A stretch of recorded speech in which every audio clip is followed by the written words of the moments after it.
Hello, hello, hello! Siyempre, request granted na naman 'to ng aking mga mahal na followers na alam kong naka-like din sa page. At isang shoutout na nga din sa inyo, Jenny, Ashley, Darlene, and Chloe. Maraming maraming salamat sa patuloy na pag-follow at pag-support sa akin. Siyempre, unahin natin 'to si Jenny. So, meron nga pala akong 4 shades of blue and ang gagamitin natin ay Faber-Castell at yung Crayola. Parehas tong Holy Grail, parehas tong maganda. Kaya lang, kailangan nyo lang talaga ng practice para gamitin to para malaman nyo kung gaano talaga kaganda. Pero ang pinaka-recommended ko para sa mga first-timers, para sa mga beginners, siyempre yung aking ginagamit na Faber-Castell. So yung una kong ginamit kay Jenny ay Faber-Castell. And ito namang pangalawa is itong Crayola. Sa Crayola, kailangan mo lang talaga siyang diinan para kumapal and manipis na stroke kapag pataas yung gagawin mo. Crayola rin to.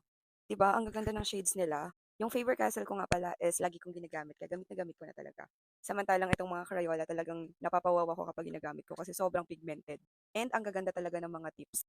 Yun nga lang, more practice dito sa Crayola para mas malaman nyo kung paano siya gamitin. Next naman is Faber-Castell ulit. Katulad lang din siya ng Crayola na sobrang pigmented, ang ganda. So, syempre, wag nyo gagayahin yung mga napapanood nyo dito na medyo mabilis yung kamay namin. Syempre, ito ay naka-fast forward na sa pagkakaligraphy.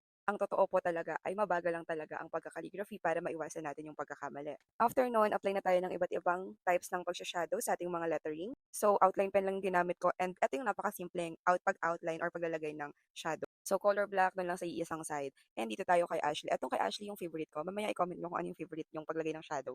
So, kay Ashley, naglagay lang ako ng space and then naglagay rin ako ng shadow na medyo may patuldok-tuldok para parang broken line siya. Tapos, ang ganda ng kinalabasan. Gustong-gusto ko siya. And bagay na bagay rin doon sa color blue na ginamit nating brush pen. Nakalimutan ko kung anong tawag pero hindi brush pen yung tawag dito sa Crayola tip na to eh.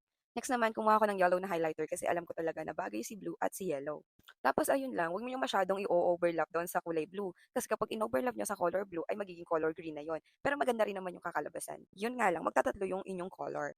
And then, pinakasimple rin na pag-shadow, syempre, ang color naman talaga ng shadow is color gray. So, ito sobrang dali. Doon lang kayo sa isang side maglalagay ng shadow. Tapos, ayun na, sunod-sunod na. O, di ba, may dating na yung inyong calligraphy. Comment nyo na kung anong favorite nyo dito.